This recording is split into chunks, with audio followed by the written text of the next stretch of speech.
it's hard because at some point when I start telling stories about Kazakhstan, it gets really, really personal.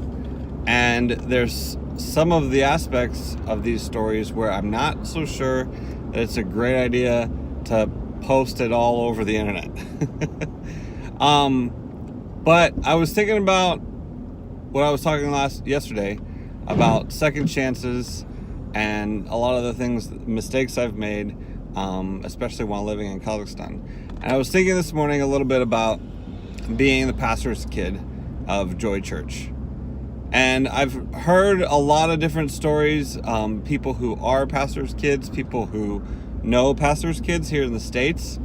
And it feels like there's a little bit of this mentality, at least if the pastor's kids want to be in ministry, that it's like kind of automatically they get to be picked. And it was interesting growing up with my dad. Love my dad, have a good relationship with my dad. But I don't think my dad just gave me anything that I wanted to participate in Kazakhstan. I wanted to participate in a lot of things and was. I was on the worship team for quite a while, played the drums, which was awesome, and tons of memories there. Actually, side note, my drum teacher, so I was going to at the time it was a private Russian school. It was before we switched to the private American missionary kids school. And while we were there, I forget how, I'm pretty sure a good friend of mine, her name is Damira, pretty sure she met him first, but she introduced me to a guy, maybe it was he was teaching music class, I think, at the school. Either way, he was there teaching music. I remember he had tons of instruments in his workshop area. It was interesting. It wasn't, big and open and clean. It was lots of shelves and lots of everything. But anyways, he ends up meeting Damira. Damira basically invited him to church and became a believer. But during that process, I also started taking lessons from him of how to play the drums. And basically my drum teacher came to know the Lord and then became part of our worship team and a big part of the church. So that was really cool. But I played drums for quite a while in Kazakhstan.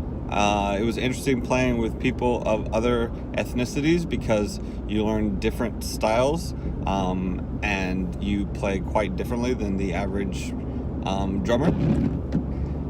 Let's see. So I was involved in church a lot, and they were definitely between cell group and worship team. I think those were the main two things that I was involved in.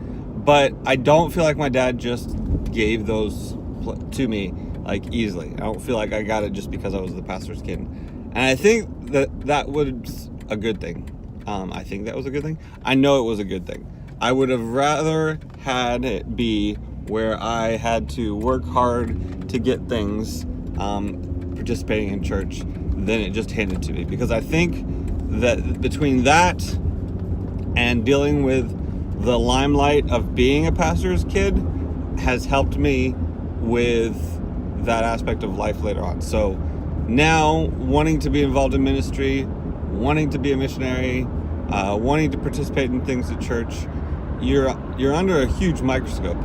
And I think where I wanted to take this a little bit this morning was the fact that I don't think we often realize that people in ministry roles deal a lot, and I mean a lot, with people's perception.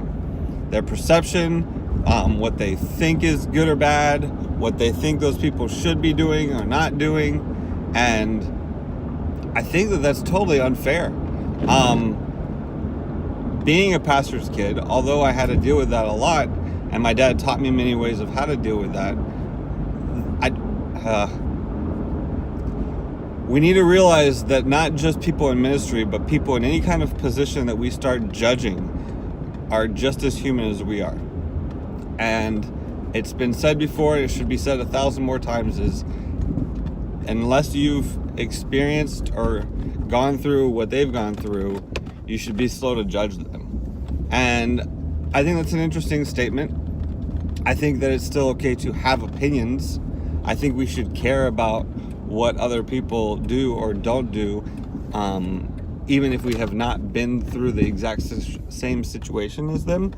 However, I think what it means is we take into account the fact that just because we might disagree with them or think they should have done things differently, that until you've gone through it, you don't know what you're going to do. You might make a different choice when you're in a situation that affects you and your family versus standing on the outside looking at it and thinking that you would make a different decision. And then on top of that, judging them for it. It's hard. It's a hard balance though, because people tend to go that route and go, okay, I'm not going to judge you at all. And you basically can do whatever you want because it's your life and it's not for me to decide or have an opinion.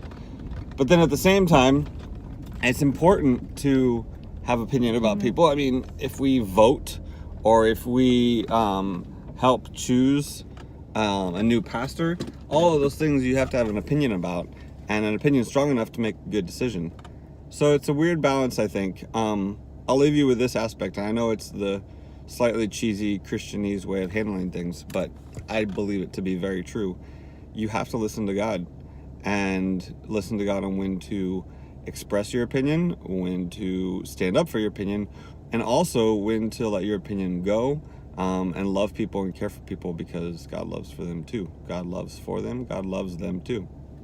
So growing up as a missionary kid and also a pastor's kid, my thought to you is this: just recognize that everybody is a person and deals with their own stuff, and just because everybody's looking at them doesn't necessarily mean that it's easier for them. In fact, I think it often means that it's harder for them.